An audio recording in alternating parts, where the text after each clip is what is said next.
ಇಬ್ರು ಸೇರಿ ನನ್ನ ರೇಗಿಸ್ತಾ ಇದ್ರಪ್ಪ. "ಅಣ್ಣ ಒಂದ್ ಫೋಟೋ ತಗೊಂಬೋದಾ? ಅಣ್ಣ ಒಂದ್ ಫೋಟೋ ತಗೊಂಬೋದಾ?" ಅಂತ. ತುಂಬಾ ಖುಷಿ ಆಯ್ತು ಇವ್ರಿಬ್ರನ್ನ ನೋಡಿ. ಇಬ್ರು ಮಸ್ತು, ತುಂಬಾ ಒಳ್ಳೆ ಫ್ರೆಂಡ್ಸು. ಕೆಲ್ಸದಿಂದ ಅವ್ರು ಬರ್ತಾ ಇದ್ರು, ನಾನು ಕೆಲ್ಸದಿಂದ ಮನೆಗೆ ಹೋಗ್ತಾ ಇದ್ದೆ.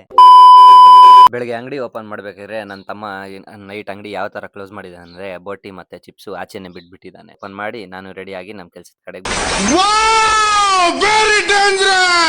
ಕೆಲ್ಸಕ್ಕೆ ಬಂದಿದ್ದೆ. ನಮ್ ಸರ್ ಹೋಗ್ಬಿಟ್ಟು ಟಿಶ್ಯೂ ಮತ್ತೆ ಇನ್ನ ಸ್ವಲ್ಪ ಐಟಮ್ ಬೇಕಾಗಿತ್ತು, ಅದನ್ನ ತಗೊಂಬಾ ಅಂತ ಹೇಳಿದ್ರು. ಹೋಗ್ತಾ ಇದ್ದೆ, ಬಟ್ ಅಲ್ಲಿ ಸಿಕ್ಕಿಲ್ಲ ಅನ್ಬಿಟ್ಟು ವಾಪಸ್ ಬಂದೆ. ವಾಪಸ್ ಬಂದ್ಬೇಕಾದ್ರೆ ಫಸ್ಟ್ ಊಟ ಮಾಡಿದೆ. ಏನ್ ಮಸ್ತಾಗಿತ್ತು ಗೊತ್ತಾ ಗುರು, ವಡೆ ಮತ್ತೆ ಚಟ್ನಿ ಸೂಪರ್ ಆಗಿತ್ತು. ತಿಂದಿ ಹೊಟ್ಟೆ ತುಂಬಿಸ್ಕೊಂಡು ಅಲ್ಲಿಂದ ವಾಪಸ್ ಬಂದೆ ಟ್ರೈನಿಂಗ್ ಸೆಂಟರ್ಗೆ. ಬಂದ್ಮೇಲೆ ನವಾಜ್ ಮತ್ತೆ ಶಾಹಿದ್ ಅಂತ ಇಬ್ರು ಬಂದಿದ್ರು. ಇವ್ರಿಗೆ ಕಾಂಪೋನೆಂಟ್ ರಿಮೂವ್ ಮಾಡಿ ಮತ್ತೆ ಫಿಕ್ಸಿಂಗ್ ಮಾಡಿ ಅಂತ ಹೇಳ್ಬಿಟ್ಟು ನಾನು ಒಂದು ಡಿಸಿ ಮಿಷಿನ್ ರೆಡಿ ಮಾಡ್ಬೇಕಾಯ್ತು. ಡಿಸಿ ಮಿಷಿನ್ ರೆಡಿ ಮಾಡ್ಬೇಕಾದ್ರೆ ಕೈ ಕುಯ್ಕೊಂಡ್ಬಿಟ್ಟು ಆಮೇಲೆ ಈ ತರ ಸೆಟಪ್ ಎಲ್ಲ ಮಾಡ್ಬಿಟ್ಟು ನಮ್ ಸರ್ಗೆ ಫೋಟೋ ಕಳಿಸಿದೆ. ಮೈಕ್ರೋಸ್ಕೋಪ್ ಇಲ್ಲೊಂದು ಇನ್ಸ್ಟಾಲ್ ಮಾಡಿದೆ. ಇನ್ಸ್ಟಾಲ್ ಮಾಡಿದ್ಮೇಲೆ ಕರೆಕ್ಟ್ ಆಗಿ ವರ್ಕ್ ಆಗ್ತಾ ಇತ್ತು. ಅದನ್ನ ನೋಡಿ ಇದೆಲ್ಲ ಮಾಡ್ಬೇಕಾದ್ರೆ 12 ಗಂಟೆ ಯಾವಾಗ ಆಯ್ತು ಅಂತಾನೆ ಗೊತ್ತಾಗಿಲ್ಲ.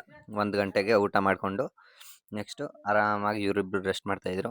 ನಾನು ಬಂದು ಮತ್ತೆ ಐಸಿರಿ ಬೌಲಿಂಗ್ ಮಾಡ್ಬೇಕಾಯ್ತು. ಜಿಂಗ ಲಕ ಲಕ ಲಕ ಎಲ್ಲ ಏನ್ ಮಾಡ್ತಿದ್ದೀರಾ? ಬರ್ರ ಬರ್ರ ಬರ್ರ ಬರ್ರ ಬರ್ರ ಬರ್ರ ಸೂಪರ್. ಇದೇ ತರ ಕರಿಬೇಕು ಗುರು ಎಲ್ಲಾರ್ನು. ಆಮೇಲೆ ಬರ್ತಾರೆ, ಮತ್ತೆ ನಾನು ಹೋಗಿ ಥಿನ್ನರ್ ತಗೊಂಡ್ಬಂದೆ. ತಗೊಂಡ್ಬರ್ಬೇಕಾದ್ರೆ ಫಸ್ಟ್ ಒಂದು ಟೀ ಕೊಟ್ಬಿಟ್ಟು ಹೋಗೋಣ ಅನ್ಬಿಟ್ಟು ಟೀ ಮತ್ತೆ ಒಂದು ಖಾರ ಬಂದ್ ತಿನ್ಕೊಂಡು ಒಂದು 1/2 ಲೀಟರ್ದು ಬಾಟಲ್ ತಗೊಂಡೆ ಥಿನ್ನರ್ದು. ಇವ್ರಿಗೆ ನಾರ್ಮಲ್ ಆಗಿ ರೀಬೌಲಿಂಗ್ ಯಾವ ತರ ಮಾಡ್ಬೇಕಂತ ಹೇಳ್ಕೊಟ್ಟೆ. ಮತ್ತೆ ಸಂಜೆ ಬರ್ತಾರಲ್ಲ ಸ್ಟೂಡೆಂಟ್ ಗೆ, ಅವ್ರಿಗೆ ಸ್ಟೆನ್ಸಿಲ್ ಅಲ್ಲಿ ರೀಬೌಲಿಂಗ್ ಯಾವ ತರ ಮಾಡ್ಬೇಕಂತ ಹೇಳ್ಕೊಟ್ಟೆ. ಬಾಲಿಂಗ್ ಮಾತ್ರ ಮಸ್ತ್ ಆಗಿತ್ತು.